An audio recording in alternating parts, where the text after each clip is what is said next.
नमस्कार प्रिय दोस्तों, सभी को सादर जय श्री राम। आज मैं आपको बताऊंगा कि ग्रह गोचर व्यवस्था किस प्रकार से व्यक्ति को प्रभावित करती है। प्रिय साथियों, जैसा कि इन दिनों लगभग सभी ग्रह परिवर्तित हो रहे हैं, कुछ ग्रह परिवर्तन कर चुके हैं और शनिदेव जो है वो भी कुछ दिन बाद यानी 29 अप्रैल को परिवर्तित हो जाएंगे, अपनी मूल त्रिकोण राशि कुंभ में प्रवेश कर जाएंगे। तो प्रिय साथियों, जो मैं आपको स्पष्टता से समझाने जा रहा हूं कि ज़्यादा हमें किसी प्रकार से घबराने की आवश्यकता नहीं है। क्यों नहीं है? क्या कारण है? क्या ग्रह हमेशा बुरा होता है? क्या ग्रह हमेशा अच्छे होते हैं? ये सारी व्यवस्था आपको अभी मैं समझा देता हूँ। प्रिय दोस्तों, ग्रहों का काम है भ्रमण करना, जो कि लगभग सभी करते हैं। आप सभी को मैंने कुछ दिन पहले वीडियो के माध्यम से बताया था कि कौन सा ग्रह कितने दिन किस राशि में रहते हैं। ये मैंने उसमें आपको बताया था, आप जाकर के देख सकते हैं यूट्यूब पर। प्रिय साथियों, समय अभाव के कारण आज हम शॉर्टकट में बताते हैं कि ग्रह सभी परिवर्तित होते हैं।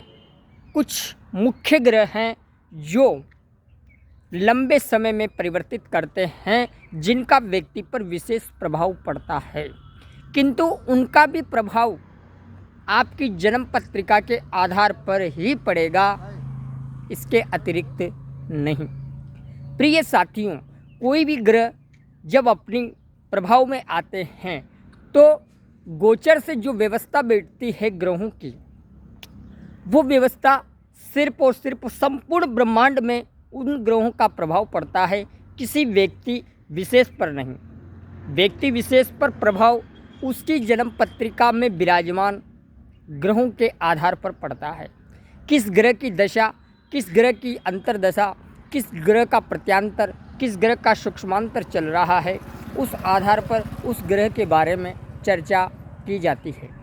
प्रिय दोस्तों, जैसा कि आप सभी को पता है, हमें किसी प्रकार से घबराने की, भयभीत होने की चिंता नहीं है, क्योंकि देवगुरु बृहस्पति अपनी ही स्वयं की साधारण राशि मीन में आ चुके हैं और शनिदेव अपनी राशि में आ रहे हैं। राहु और केतु जो है और मेष और तुला में आ जाएंगे। तो प्रिय साथियों, लगभग सभी ग्रह परिवर्तन कर चुके हैं, तो हमें गोचर की व्यवस्था पर ज़्यादा विशेष डरने की, घबराने की आवश्यकता नहीं है। प्रिय दोस्तों, जैसा कि आप सभी जानते हैं, ग्रह लगभग सभी ग्रह परिवर्तित होएंगे तो हमारे राशि पर भी प्रभाव डालेंगे, किंतु हमारी राशि पे प्रभाव हम तभी स्पष्ट रूप से जान सकते हैं जब हमारी कुंडली हमारे ऊपर है, हमारे पास है।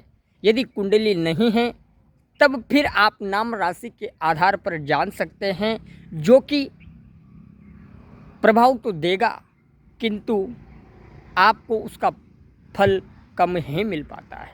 ग्रहों के प्रसन्नता हेतु ग्रहों के स्वामी देवताओं की आराधना करने से भी निश्चित लाभ होता है। कई लोगों को आपने कहते हुए देखा होगा कि हमारे विवाह योग चल रहा है, परंतु विवाह योग नहीं बैठ पा रहा। उसका कारण क्या है? तो प्रिय दोस्तों, जो गोचर है, गोचर और कुंडली, इन दोनों का जब कम्युनिकेशंस अच्छा बैठता है तब जाकर के विवाह का योग बनता है। जैसे मान लीजिए आपके शनि सप्तमेश हुए और शनि की दशा चल रही है और गुरु का अंतर आ जाए, विवाह योग बन गया। लेकिन मान लीजिए आपका शनि द्वादश से छठे घर या 8वां घर चल रहे हैं, तो फिर विवाह योग में बाधा निश्चित है। तो शनि के गोचर का आप इंतज़ार करें। जब शनिदेव अपनी 6-8-12 को छोड़ेंगे तो अपने आप विवाह योग तय करा देंगे। इसलिए गोचर और कुंडली, इन दोनों में जब हम आकलन करें तो सबसे ज़्यादा महत्वपूर्ण योगदान हम हमारी कुंडली को ही दें। गोचर संपूर्ण ब्रह्मांड पर प्रभाव डालता है, किसी व्यक्ति विशेष पर नहीं। व्यक्ति विशेष पर प्रभाव जानने के लिए जन्म पत्रिका का आकलन करना अनिवार्य है। प्रिय साथियों, आज मैंने आपको जो स्पष्टता करी, किसी प्रकार से घबराने की कोई आवश्यकता नहीं। सभी अपने अपने आराध्य देव की आराधना करें, महादेव शिव की आराधना करें। इससे ग्रह गोचर की जो दुष्प्रभाव है वो हमें नहीं मिल पाता। प्रिय दोस्तों, इसी के साथ एक छोटी सी जानकारी आपको दे देते हैं कि जैसे ही शनिदेव राशि परिवर्तित करते हैं तो धनु राशि की साढ़े साती खत्म हो जाएगी और मीन राशि की साढ़े साती प्रारंभ हो जाएगी। इसी के साथ इस कार्यक्रम में मैंने आपको बताया कि ग्रह अपनी कुंडली के अनुसार ही फल देंगे। गोचर व्यवस्था मौसम है, मौसम परिवर्तित होता रहता है। सर्दी, गर्मी, वर्षा, तो वर्षा तो आएगी ही आएगी। हम उसे छतरी लगा सकते हैं, छाता, परमात्मा रूपी छाते का हम सहारा लेकर के इन ग्रहों के दुष्प्रभाव से बच सकते हैं। किंतु आपको पुनः स्पष्ट कर दूं, पूरा विश्लेषण जानने के लिए आप अपनी कुंडली का आकलन करें। कुंडली के अनुसार ही आपको शुभ और अशुभ फल प्राप्त होगा।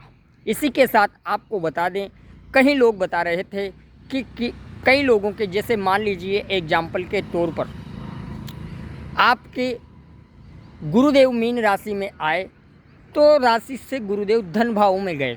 अब धन भाव में आय भाव और धन भाव के स्वामी बनकर के गुरुदेव धन भाव में भ्रमण करेंगे। तो मान लीजिए अब आपके पास धन नहीं आ रहा, तो आप ज्योतिष को गलत न समझें कि गलत है। आप अपनी कुंडली का आकलन करें श्रीमान, और कुंडली में देखिए कि आपके किसी 6, 8, 12 के स्वामी की दशा तो नहीं चल रही। अगर चल रही है तो फिर ये फल आपको नहीं मिल पाएगा। और अगर आपके लिए कोई शुभ ग्रह है तो वो आपको शुभ ही देगा। लेकिन ग्रह जब भी परिवर्तित करता है तो वो आते ही फल नहीं देता, उसको अंश बल में भी वृद्धि होनी पड़ती है। इसी के साथ हमारे इस कार्यक्रम को ज़्यादा से ज़्यादा शेयर, लाइक, शेयर, सब्सक्राइब करें। धन्यवाद, थैंक यू। और हमारे इस चैनल को आप ज़्यादा से ज़्यादा शेयर करें। और दिल्ली से जो जुड़े हुए हैं विनीत राणा जी, उनका भी मैं आत्मिक आभार करता हूं। समय समय पर हमारा वो सहयोग करते रहते हैं। आपका धन्यवाद, थैंक यू। इसी के साथ नेक्स्ट एपिसोड में पुनः मुलाकात करूंगा। तब तक के लिए इजाज़त दें। चैनल को लाइक, शेयर, सब्सक्राइब करें। धन्यवाद। जय जय श्री राम।